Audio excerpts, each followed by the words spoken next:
पश्चिम बंगाल के सिंगूर से ये सीधी तस्वीरें आप देख रहे हैं। गृह मंत्री अमित शाह का रोड शो, तकरीबन 4 रोड शो आज दिन भर में गृह मंत्री अमित शाह करने वाले हैं।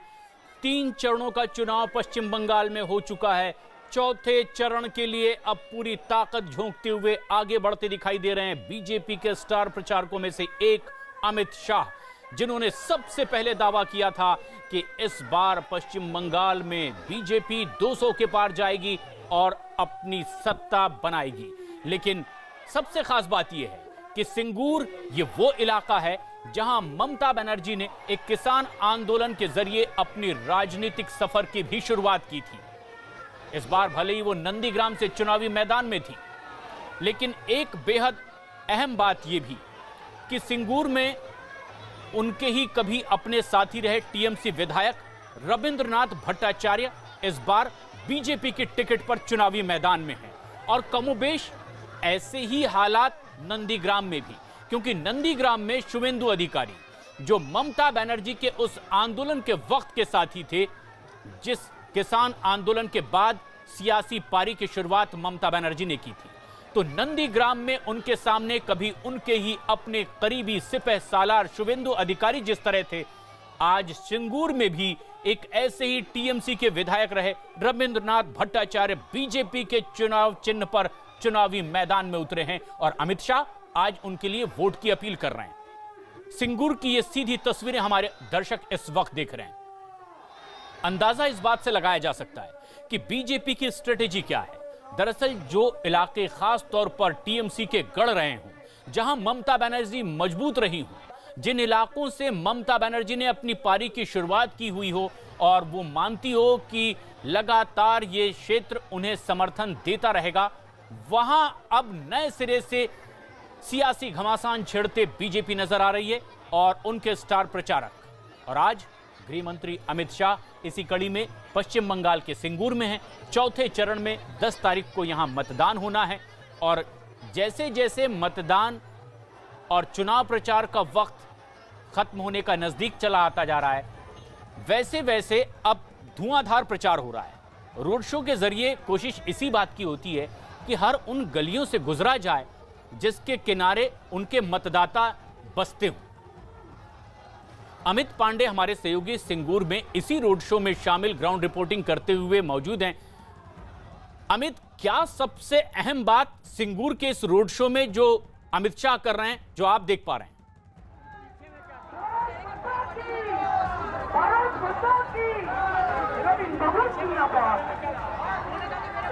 एक बार फिर अपने सहयोगी से जुड़ने की कोशिश करेंगे। सिंगूर की ये सीधी तस्वीरें, चौथे चरण में मतदान है। गृह मंत्री अमित शाह पार्टी के उम्मीदवार के लिए प्रचार कर रहे हैं। 3 चरणों का चुनाव हो चुका है।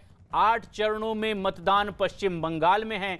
8 चरण भी अपने आप में सियासी मुद्दा बने थे कि इतने ज्यादा चरणों में चुनाव क्यों है, लेकिन वजह भी गिनाई गई। सुरक्षा को मुद्दा बताया गया। कई इलाके जो सघन जंगल के इलाके थे, नक्सल प्रभावित इलाके थे, लेकिन अब तमाम वाद विवादों को पीछे छोड़ते हुए अपनी अपनी पार्टी के लिए प्रचार करते, वोट मांगते नेता सड़कों पर रैलियां करते।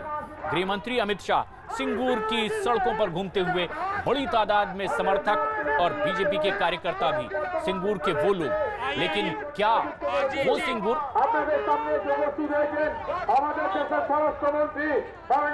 देखिए, इस वक्त हम यहाँ पर मौजूद है। गृह मंत्री अमित शाह का रोड शो हो रहा है और हम इसी रथ के साथ मौजूद हैं जहाँ पर गृह मंत्री अमित शाह का है। सिंगूर से रोड शो है और पूरा का जो आज दिन में 3 से 4 रोड शो करेंगे गृह मंत्री। सिंगूर कभी ममता बनर्जी का गढ़ रहा है और आज गृह मंत्री यहाँ पर रोड शो करेंगे और कुल मिलाकर कार्यकर्ताओं तक, जनता तक पहुँचने की कोशिश करेंगे। तीसरे चरण, दूसरे चरण के भी चुनाव प्रचार अभियान के दौरान हमने देखा था गृह मंत्री का इसी तरीके का रोड शो था और आज अब ये चौथे चरण के चुनाव प्रचार अभियान के तहत गृह मंत्री का यह रोड शो है। तो ममता के कभी ये सीपीएम का, सीपीआई का, वामपंथियों का गढ़ हुआ करता था, फिर टीएमसी का गढ़ हुआ और अब बीजेपी इसमें अपनी घुसपैठ बनाते हुए, तो ये कोशिश है। हम देख रहे हैं अलग अलग जगहों पर, आप देख सकते हैं किस तरीके से जनता यहाँ पर, लोग घर पे आए हैं, गृह मंत्री उनको अभिवादन कर रहे हैं, वो अभिवादन स्वीकार कर रहे हैं और एक तरीके का कम्युनिकेशन करने का, संवाद जो है वो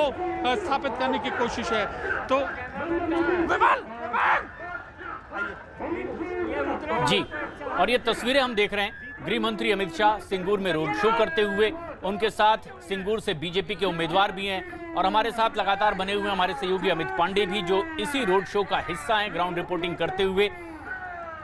अमित, जो बड़ी बात है वो ये कि जो उम्मीदवार बीजेपी के हैं वो कभी टीएमसी के विधायक हुआ करते थे, और रविंद्रनाथ भट्टाचार्य को बीजेपी अगर चुनाव में उतारती है तो क्या कमोबेश सिंगूर में भी वैसी ही तस्वीर जो नंदीग्राम में देखने को मिली थी, उनके ही अपने कभी साथियों से उन्हें मात देने की कोशिश सिंगूर में कर रही है बीजेपी?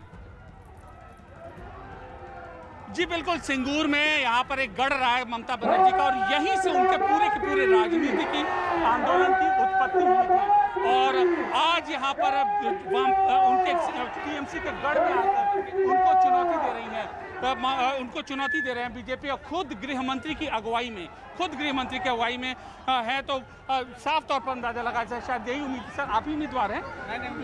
कार्यकर्ता हैं। गृह मंत्री आए हैं यहाँ पर, कैसा लग रहा है? ये मैं उत्तर प्रदेश से आया हूँ, गोरखपुर से, और वहाँ का कार्यकर्ता हूँ। यहाँ लगाया गया हम लोग काम है, चुनाव हम जीत रहे हैं सिंगूर में, कहीं कोई दिक्कत नहीं है एकदम। आप देख सकते हैं गृह मंत्री अमित शाह तमाम इसी तरीके से वो लगातार रोड शो निकालते हैं, और कमोबेश उनकी यही शैली रही है, यही शैली चुनाव प्रचार अभियान की रही है। रोड शो निकालना, अंदरूनी इलाकों तक जाना, जिस गढ़ में टीएमसी मजबूत रही है उसी गढ़ में जाकर चुनौती देना, यह गृह मंत्री की शैली रही है। और इसमें हम अंदाजा लगा सकते हैं, हम कह सकते हैं कि किस तरीके से अंदर जाता है। आप ये देख सकते हैं कि पोस्टर्स हैं, अलग अलग तरीके का तरीका है चुनाव प्रचार अभियान का गृह मंत्री का। तो ये हम कह सकते हैं कि एक कड़ी चुनौती पेश करने की कोशिश की है गृह मंत्री अमित शाह ने वामपंथियों के गढ़ में, और ऐसे वह जनता से संवाद स्थापित करने की कोशिश कर रहे हैं। अब बीजेपी क्यों इस जगह को इतना बीजेपी महत्वपूर्ण मान रही है? इसलिए क्योंकि सिंगूर से ही ममता बनर्जी की राजनीति की उत्पत्ति हुई है। और गृह मंत्री को आप देख सकते हैं कि हमारे कैमरे के फ्रेम से किस तरीके से जनता का वह अभिवादन स्वीकार कर रहे हैं, और कैसे वो जनता से अपना संवाद कायम कर रहे हैं। हम पूरी की पूरी चुनाव प्रचार अभियान की अगर हम शुरुआत देखें, चुनाव प्रचार अभियान एक की शुरुआत करें तो चुनाव प्रचार अभियान की हम शुरुआत करते हैं। शुरुआत जब से बीजेपी ने की है इसी तरीके के रोड शो से की है। तो हम ये कह सकते हैं कि जो बीजेपी है लगातार इसी तरीके के, न केवल गृह मंत्री अमित शाह, उनकी अगुवाई में जो बीजेपी के शीर्ष नेता हैं वह इसी तरीके से अंदरूनी इलाकों में जा रहे हैं, और चुनाव प्रचार अभियान कर रहे हैं, और इस तरीके से वह जनता को वह संवाद स्थापित करने की कोशिश कर रहे हैं। और अब हम ये कोशिश करते हैं, गृह मंत्री अमित शाह के साथ हम उनसे बात भी करने की कोशिश करते हैं, लेकिन फिलहाल यहाँ पर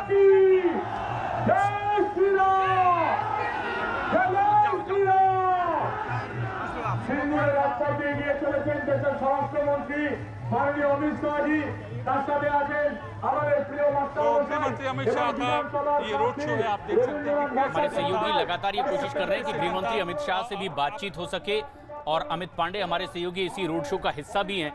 गृह मंत्री अमित शाह ने खुद ये दावा किया था कि इस बार 200 सीटों से ज्यादा बीजेपी जीतने वाली है, और इसीलिए वो प्रमुखता से उन इलाकों में जा रहे हैं जो कभी ममता बनर्जी के गढ़ कहलाते थे। सिंगूर उन्हीं में से एक है। सिंगूर वो जगह जहां से उस किसान आंदोलन की शुरुआत हुई थी, जिस पर ममता बनर्जी की सियासी पारी आगे बढ़ती दिखाई दी थी, और वो बंगाल की सत्ता पर काबिज भी हुई थी। उसी सिंगूर को आज अपना खास प्रचार क्षेत्र बनाते हुए अमित शाह, लेकिन नंदीग्राम की तरह ही तस्वीर सिंगूर में भी दिखाई दे रही है। वो इसलिए क्योंकि यहां टीएमसी के कभी विधायक रहे रविंद्रनाथ को बीजेपी ने इस बार अपना उम्मीदवार बना दिया। ठीक इसी तरह नंदीग्राम में ममता बनर्जी के खिलाफ बीजेपी के टिकट पर चुनाव लड़ा था शुवेंदु अधिकारी ने। ईवीएम मशीन में इनकी किस्मत का फैसला बंद हो चुका है, लेकिन जो कभी ममता बनर्जी के साथी थी वो उनका साथ छोड़कर चले। इस बार अब सिंगूर में भी ऐसा ही हुआ। टीएमसी के जो विधायक थे अब बीजेपी के टिकट से चुनावी मैदान में हैं और अमित शाह उनके लिए वोट की अपील करते हुए सिंगूर, जहां से एक बड़ा किसान आंदोलन शुरू हुआ था और यह आंदोलन ने इतना बड़ा रूप धारण किया कि एक बड़ा पॉलिटिकल चेंज पश्चिम बंगाल में देखने को मिला और ममता बनर्जी ने लेफ्ट के वर्षों के शासन को हटाते हुए वहां की सत्ता हासिल की थी। उसी सिंगूर में आज गृह मंत्री अमित शाह बीजेपी के लिए रोड शो करते हुए, रोड शो करके ज्यादा से ज्यादा लोगों के नजदीक पहुंचने की कोशिश होती है चुनाव प्रचार करते हुए, क्योंकि उन गलियों से गुजरना होता है जहां दोनों तरफ बड़ी तादाद में वोटर रहते हैं। और देखिए प्रशांत, आप ये अमित बताएं। हाँ देखिए प्रशांत, आप गृह मंत्री अमित शाह को चुनाव कड़ी धूप में यहाँ पर चुनाव प्रचार अभियान में शामिल होते हुए देख सकते हैं किस तरीके से रथ पर वह सवार होकर ऐसे वो चुनाव प्रचार अभियान अपना कर रहे हैं जनता से। पूरे इस रोड शो में ये हमारी आठवीं रथ यात्रा है इनके साथ। और शायद गर्मी की वजह से गृह मंत्री अमित शाह ने अपना सर भी यहाँ पर ढक रखा है। सिंगूर बहुत ही अहम गढ़ रहा था, करीब 1000 एकड़ की यह जगह थी और इस जगह पर कैसे यहाँ पर गृह मंत्री बीजेपी आती है, ठीक उसी तरीके से जैसे टीएमसी ने इसको अपनी भूमि बनाई थी, अपनी उत्पत्ति की जगह बनाई थी, राजनीतिक उत्पत्ति की जगह बनाई थी ममता बनर्जी में। आज सिंगूर में ठीक उसी तरीके से गृह मंत्री अमित शाह आ रहे हैं। इससे और जो भी पश्चिम बंगाल के अंदरूनी इलाके हैं वहां पर वह जाते हैं। देखिए आप देख सकते हैं कि कैसे जो विधायक रहे हैं और वर्तमान में जो सिंगूर के प्रत्याशी रहे हैं वह गृह मंत्री के बगल में खड़े होकर जनता से वह अपील कर रहे हैं चुनाव प्रचार अभियान में। और अगल बगल भी आप लोगों को आप देख सकते हैं कि कैसे लोग, जनता है यहाँ पर, लोग हैं यहाँ पर और इस ऐसे चुनाव प्रचार में अभियान में वह शामिल होते हुए, यह अगर हम शुरुआत से देखें प्रशांत, तो ऐसे ही बीजेपी की पूरी कोशिश रही है इसी तरीके से अंदरूनी इलाकों में पहुंचकर चुनाव प्रचार अभियान में शामिल होकर और जनता तक पहुंचने और इसी तरीके को, इसी पैटर्न को, गृह मंत्री के इसी पैटर्न को, इसी शैली को जो बीजेपी के जो शीर्ष नेता हैं वह उसका अनुकरण करते हैं और वो उसका पालन करते हैं। और ये आज दिन में 3 और कार्यक्रम है और सिर्फ रोड शो के कार्यक्रम है गृह मंत्री के। ऐसे वो जनता के बीच जा रहे हैं अंदरूनी इलाकों में, उस गढ़ में जहां विरोधी पार्टियां मजबूत एक के बाद एक कई रोड शो करते हुए गृह मंत्री अमित शाह इस वक्त सिंगूर में बीजेपी उम्मीदवार के लिए प्रचार करते हुए।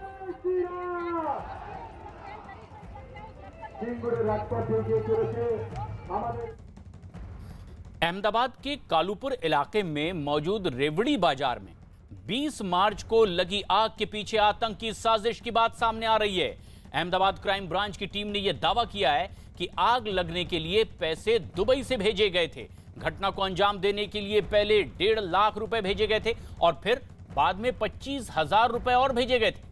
खबर यह भी है कि इस घटना के लिए सोशल मीडिया के जरिए बदमाशों से संपर्क किया गया था।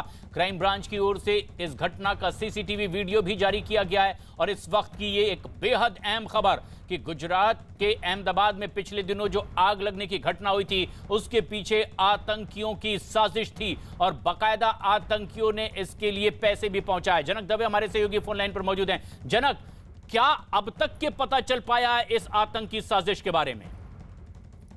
देखिए प्रशांत, अहमदाबाद क्राइम ब्रांच ने एक बड़ा खुलासा किया है और कहा है कि जो आग लगी थी, जो बिल्कुल सामान्य लग रही थी, जो 20 तारीख को अहमदाबाद के रेवड़ी बाजार में 5 से 7 दुकानों में आग लग रही, तकरीबन 55 लाख रुपए का नुकसान था। इस साजिश, ये जो घटना थी उसकी जब जांच अहमदाबाद क्राइम ब्रांच करी तो इसके बाद एक सिलसिलेवार खुलासे हुए और पता चला कि दुबई में बैठा एक शख्स बाबा खान नाम से, जो वर्चुअल आईडी से फेसबुक बनाकर वो संपर्क में था। दरअसल वो आईएसआई की ओर से फिशिंग पेज था और वहां से यहाँ जो बैठे जो नोटोरियस लड़के थे उनको फेसबुक से संपर्क किया गया और टास्क दिया गया था। तो पहले लोन वुल्फ अटैक जैसा कुछ करना था, किसी जाने माने व्यक्ति की हत्या करनी थी, उसके लिए 25,000 रुपये वेपन के लिए भेजे गए थे। लेकिन वेपन वो लाते उससे पहले एक शख्स पकड़ा गया था गिरोह का। उसके बाद बाकी जो बदमाश थे उनको एक बड़ा काम करने के लिए कहा गया था। बड़ा काम में कि ज्यादा नुकसान हो, आर्थिक रूप से नुकसान हो, इस तरीके से काम करना था। ऐसे में ये जो 3 आरोपी जो वो पकड़े गए, जिसमें 2 को गिरफ्तारी भी दिखाई है, वो दोनों आरोपी भूपेंद्र अनिल जिसको नाम है और एक दूसरे का नाम अंकित है, इन्होंने आग लगाई और आग का वीडियो यहाँ से पाकिस्तान भेजा और उसके सामने 1.5 लाख रुपए दिए गए। तो एक बड़ी, और ये पूरा जो पैसा है वो हवाला से दुबई से मुंबई और मुंबई से अहमदाबाद आया। तो ये साजिश बहुत गंभीर है, इंटरनल सिक्योरिटी को बहुत चोट पहुंचा है ऐसी। और आईएसआई लगातार ये कोशिश करती रही है सीमा पार से कि भारत में इस तरीके से गतिविधियां एक्टिव हो और कोई बड़े सेल की जरूरत नहीं, बड़े लोग की जरूरत नहीं, छोटे 3-4 जो बदमाश हैं उनको ही काम दिया जाए और पकड़े भी जाते हैं तो उनका इंटरनल मामला माना जाएगा। इस तरीके से दामन बचाने की कोशिश में ऐसा इस तरीके से साजिश में लिप्त है और यहाँ के जो बदमाश है उनको इस्तेमाल किया जा रहा है। अहमदाबाद क्राइम ब्रांच ने फिलहाल 2 लोगों को गिरफ्तार किया है और वर्चुअल आईडी से जो बाबा खान नाम का शख्स था, आईएसआई के फिशिंग पेज से काम कर रहा था, वो आईपी एड्रेस किसका है और वर्चुअल आईडी कहाँ के, कराची में, इस्लामाबाद में जहाँ से पाया गया, वो शख्स कौन था, इसकी अभी पड़ताल की जा रही है। क्या कुछ और लोग बहुत जल्द गिरफ्त में आ सकते हैं? बिल्कुल, ये एक बड़े नेटवर्क की ओर जा रहा है कि ये केवल गुजरात के लिए नहीं किया होगा। बाबा खान नाम का जो शख्स है उसका जो वर्चुअल आईडी बताया जा रहा था, तो वर्चुअल आईडी जैसे प्रशांत आप जानते हैं, जब भी आप उसको ट्रेस करने जाएंगे अलग अलग कंट्री का आईपी एड्रेस बताएगा। ऐसे में उस व्यक्ति की ओरिजिनलिटी क्या है वो आपको पता नहीं चल पाएगी। हालांकि अहमदाबाद क्राइम ब्रांच ने साइबर सेल और टेक्निकल सेल से पता चला कि ये इस्लामाबाद और कराची जो 2 अलग अलग आईडी वहाँ पे आए, वो पुख्ता हो पे कि यहाँ से बैठे ही शख्स बाबा खान नाम का कोई और ही है और वो दुबई से पैसे यहाँ से भेज रहा है हवाला के जरिए। तो ये मनी ट्रेलिंग का भी एक बहुत बड़ा खुलासा है। तो छोटे व्यक्ति को पकड़ो तो काम बड़ा कराओ, ये इस तरीके की कोशिश और किसी बड़े व्यक्ति को मारने की साजिश। हालांकि अब ये जनक एक नई स्ट्रेटेजी के साथ आतंकी आगे बढ़ रहे थे, इसका भी पर्दाफाश हुआ है, लेकिन कुछ और गिरफ्तारियां इस पूरे मामले में हो सकती है।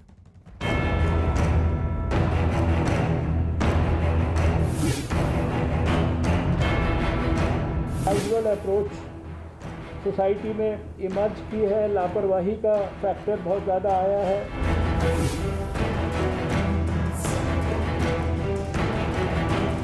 सभी से यही कहना चाहूँगा कि कृपया ख्याल रखें, मास्क पहने।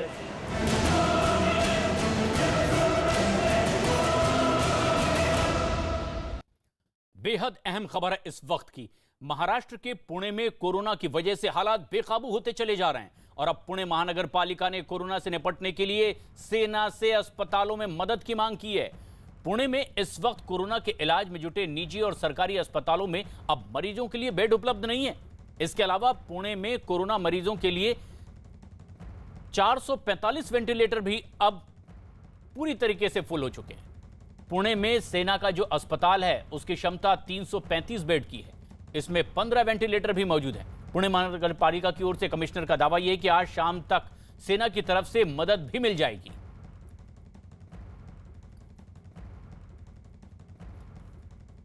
महाराष्ट्र के पुणे में खासतौर पर कोरोना से हालात अब बद से बदतर होते चले जा रहे हैं और आलम यह है कि यहां अब अस्पतालों में वेंटिलेटर और आईसीयू बेड समेत तमाम जरूरी चीजों की भारी कमी महसूस होने लगी है। कोरोना मरीजों के लिए बनाए गए अस्पताल पूरी तरह से भर गए हैं। जो नए मरीज सामने आ रहे हैं उन्हें बेड नहीं मिल रहे हैं और इसी वजह से लोगों को काफी परेशानियों का भी सामना करना पड़ रहा है। किस तरह के हालात हैं, विवेक हमारे सहयोगी बता रहे हैं।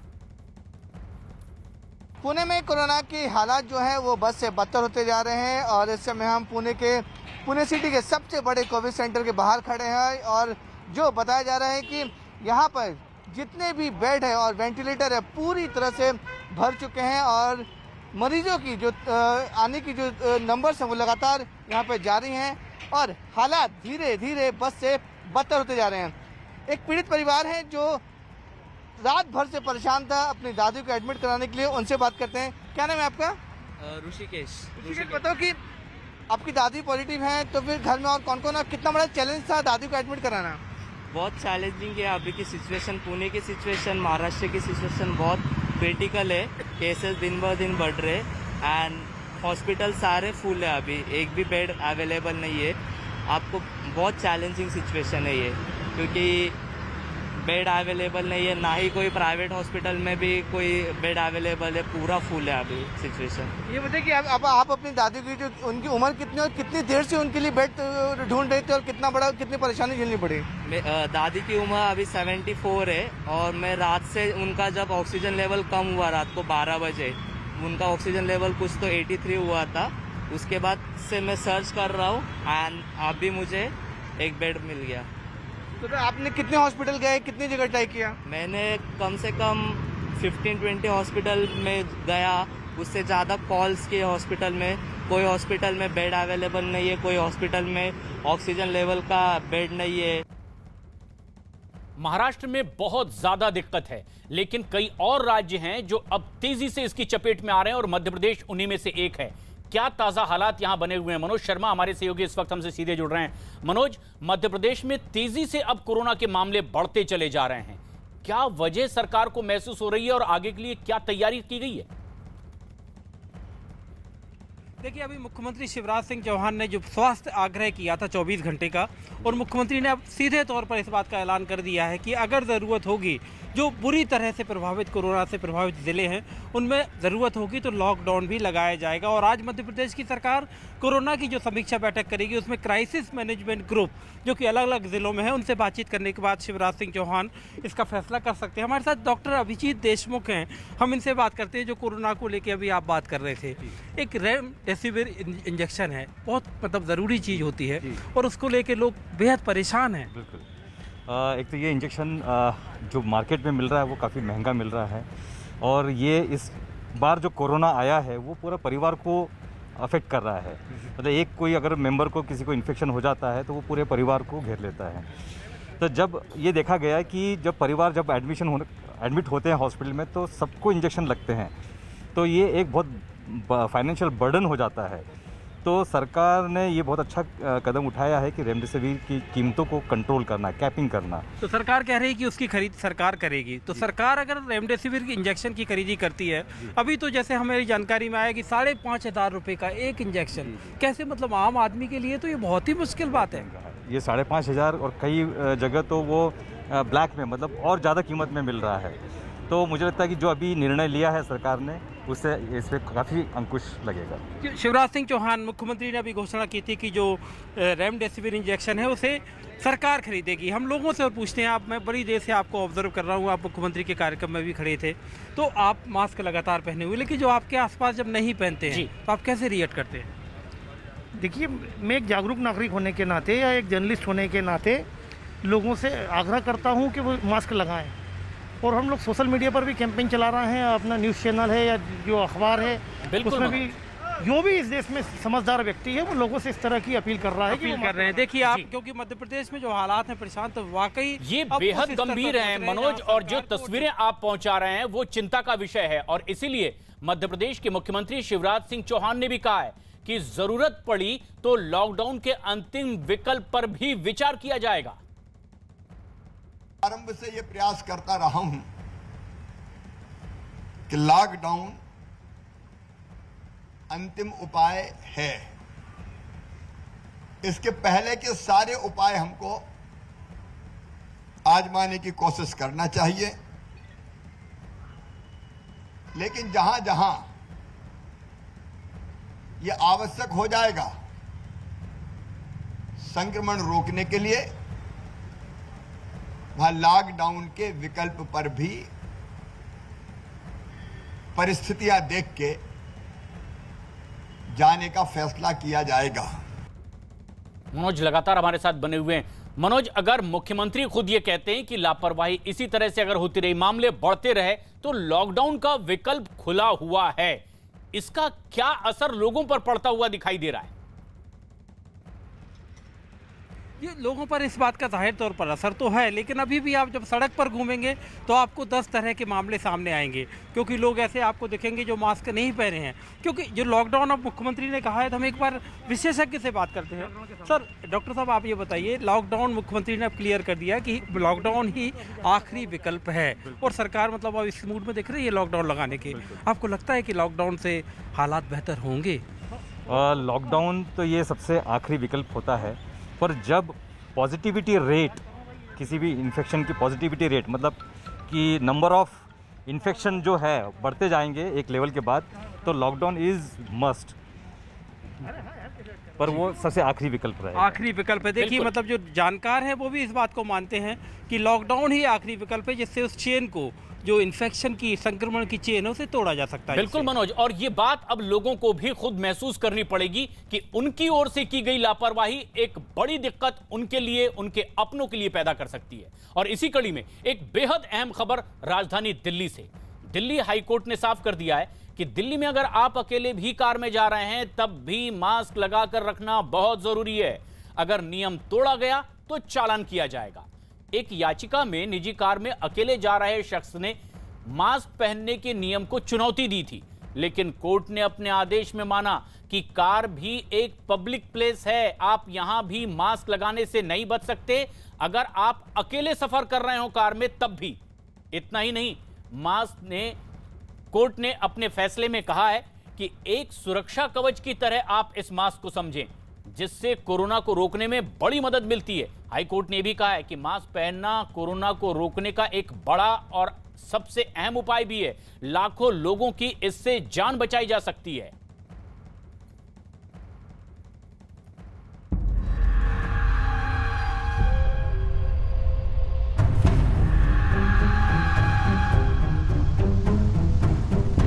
दिल्ली में फूटा कोरोना बम।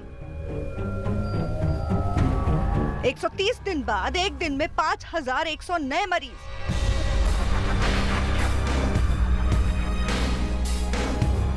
अप्रैल तक नाइट कर्फ्यू लागू।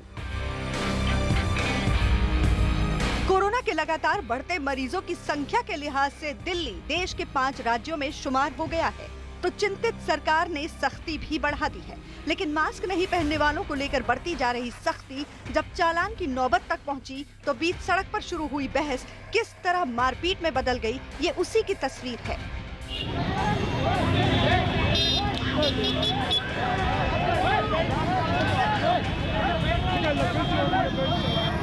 इस वीडियो में बेल्ट से एक के बाद एक 3 वार करने वाला जो शख्स खाकी में है, वो सिविल डिफेंस कर्मचारी बताया जा रहा है।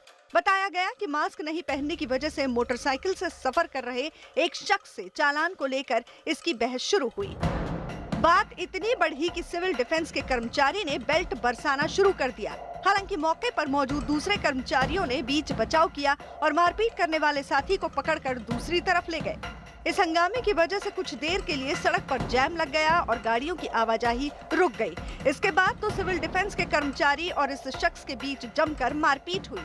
इस मारपीट में सिविल डिफेंस कर्मचारी घायल हो गया।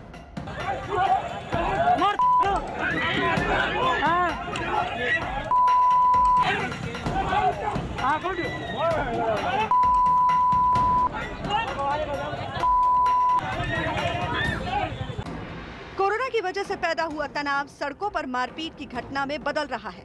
करीब साल भर पहले लॉकडाउन की वजह से थम चुकी दिल्ली में बीमारी पर काबू पाने के लिए नाइट कर्फ्यू का ऐलान हो चुका है। दिल्ली में 30 अप्रैल तक के लिए नाइट कर्फ्यू लगा दिया गया है, जिसका असर बीती रात दिखा। 10 बजने से पहले ही सड़कों पर पुलिस का पहरा लगने लगा और भीड़ भाड़ वाली जगहों पर पुलिस और दूसरे बड़े अधिकारियों की चहलकदमी बढ़ गई। दिल्ली के दिल कनॉट प्लेस में तो पुलिस ने दुकान बंद करने और लोगों को घर जाने के लिए चेताना शुरू कर दिया। कोई भी सज्जन 10 बजे के बाद रोड पर दिखाई दिया तो उसके खिलाफ कानूनी कार्रवाई की जाएगी। आप लोगों से निवेदन है कि जितना जल्दी से जल्दी अपने घरों में चले जाइए।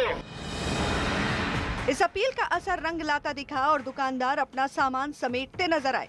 10 बजने के बाद तो दिल्ली में जगह जगह गाड़ियों की जांच शुरू हो गई। फिर तो दिल्ली की सड़कों पर सन्नाटा पसरने लगा। बाजार बंद हो गए, सड़कों के किनारे की दुकानें बंद हो गईं और भीड़ भाड़ वाली जगहें भी वीरान होने लगी। और दिल्ली में जगह जगह गाड़ियों के शोर की जगह पुलिस की चेतावनी सुनाई पड़ने लगी। दुकानदार अपनी दुकानों को बंद करे और कर्फ्यू की शर्तों का सख्ताई के साथ से पालन करें, अन्यथा कानूनी कार्रवाई की जाएगी। दिल्ली में ऐसी नौबत आने की वजह इन आंकड़ों में छुपी है। दिल्ली में बीते 24 घंटे में कोरोना के 5,100 नए मरीज मिले, जो नवंबर 2020 के बाद सबसे ज्यादा हैं। 27 नवंबर 2020 को दिल्ली में 5,482 मामले सामने आए थे। बीते 24 घंटे में कोरोना की वजह से 17 लोगों की मौत भी हुई। दिल्ली में कोरोना के मरीजों की संख्या इस वक्त 17,000 को पार कर गई है। गंभीरता समझ नहीं रहे हैं। गंभीरता ये है कि दिल्ली में, जिसके अंदर कई महीने तक लगातार 200 से कम केस थे, लगातार 3-4 महीने तक, वो पिछले 3-4 हफ्ते के अंदर बढ़ते हुए 5,000 क्रॉस कर चुके हैं। और ऐसा लग रहा है जिस तेजी से बढ़ रहा है, ये हो सकता है पुराना रिकॉर्ड भी उसको ना चला जाए। दिल्ली के अंदर पॉजिटिविटी 5% से ऊपर चल रही है, महाराष्ट्र में 25% है, छत्तीसगढ़ में 16% है, कई राज्यों में 10% से ऊपर चल रही है। अगर पॉजिटिविटी उतनी दिल्ली में जाती है तो देखिए कितनी सिचुएशन खराब हो जाएगी। ऐसे हालात में दिल्ली सरकार नाइट कर्फ्यू लगाने को मजबूर हो गई। हालांकि नाइट कर्फ्यू के दौरान में भी जरूरी सेवाओं से जुड़े लोगों को ई पास के जरिए आने जाने की छूट है। विश्व स्वास्थ्य दिवस पर मुख्यमंत्री अरविंद केजरीवाल ने ट्वीट कर लोगों से कोरोना से बचाव के नियमों का पालन करने की अपील की। केजरीवाल ने लिखा, कोरोना महामारी के इस दौर में इस साल विश्व स्वास्थ्य दिवस पर आइए संकल्प लें कि कोरोना से बचाव के सभी नियमों का नियमित तौर पर पालन करेंगे और संक्रमण को फैलने से रोकेंगे। अपना और अपने परिवार का ख्याल रखें, स्वस्थ रहें। दिल्ली के मुख्यमंत्री के अलावा केंद्रीय स्वास्थ्य मंत्री डॉक्टर हर्षवर्धन ने भी लोगों से सावधानी बरतने की अपील की। जो डिसिप्लिन है वो नज़र आना बंद हो गया था, तो स्वाभाविक है कि दिल्ली में अगर उन्होंने कोई निर्णय लिया है तो उस निर्णय पर तो मैं कोई कमेंट नहीं करूँगा। उन्होंने यहाँ की जो भी परिस्थिति के हिसाब से लेफ्टिनेंट गवर्नर ने फैसला किया है अपनी सरकार के सभी मंत्रियों के साथ मिलकर, अब उसको पालन करना, पालन करवाना और दिन भर भी, खाली रात में ही नहीं, दिन के अंदर भी कोविड एप्रोप्रिएट बिहेवियर उसको फॉलो कराना, ये बहुत ज़रूरी है। और लोगों से भी मेरी बार बार यही अपील है हाथ जोड़कर कि मास्क को इस्तेमाल करना, 2 गज की दूरी को बनाकर रखना, भीड़ भड़क्के से दूर रहना, अपने हाथ को साबुन से धोते रहना, ये नितांत आवश्यक है। कोरोना को काबू में करने के लिए दिल्ली में वैक्सीनेशन पर भी जोर है। दिल्ली के 33 सरकारी अस्पतालों में अब 24 घंटे वैक्सीन लगाने के इंतजाम है। कोरोना वैक्सीनेशन के लिए लोगों को जागरूक करने और वैक्सीनेशन को बढ़ावा देने के लिए न्यूज 18 ने संजीवनी मुहिम की शुरुआत की है। इस मुहिम में शामिल फेडरल बैंक के सीईओ श्याम श्रीनिवासन ने वैक्सीनेशन को कोरोना की लड़ाई में अहम हथियार बताते हुए लोगों से आगे आकर वैक्सीन लगवाने की अपील की है। But what you're doing with the 5 districts is very, very special. What you're doing is 4,831 villages is not a small number, and these 5 districts, ये जो 5 districts आपने देखे हैं, they were also part of the red zone districts, 130 districts. So it's important that vaccine goes down to the last person there, eligible person there. Absolutely, Anand. I know, just a little background. Around October, November, when this whole thing was at its peak, we had a lot of initiatives in the bank, which we were doing more in a smaller micro level. We're looking for some stage where it's more national and deep-rooted. And I think this program, and exactly what you said, we're looking for districts which have the greater incidence and lower awareness. So this was a great population that we could pick. I seriously, like I mentioned a while ago, if we get across to this 1 crore plus people, get them vaccinated, it can be really game-changing for those localities and people. So we are quite keen to make this happen. And this program, thanks to you guys, has been a great platform. And thanks to our brand ambassador, I think the outreach will be quite special. His just his face there is going to make people say, yeah.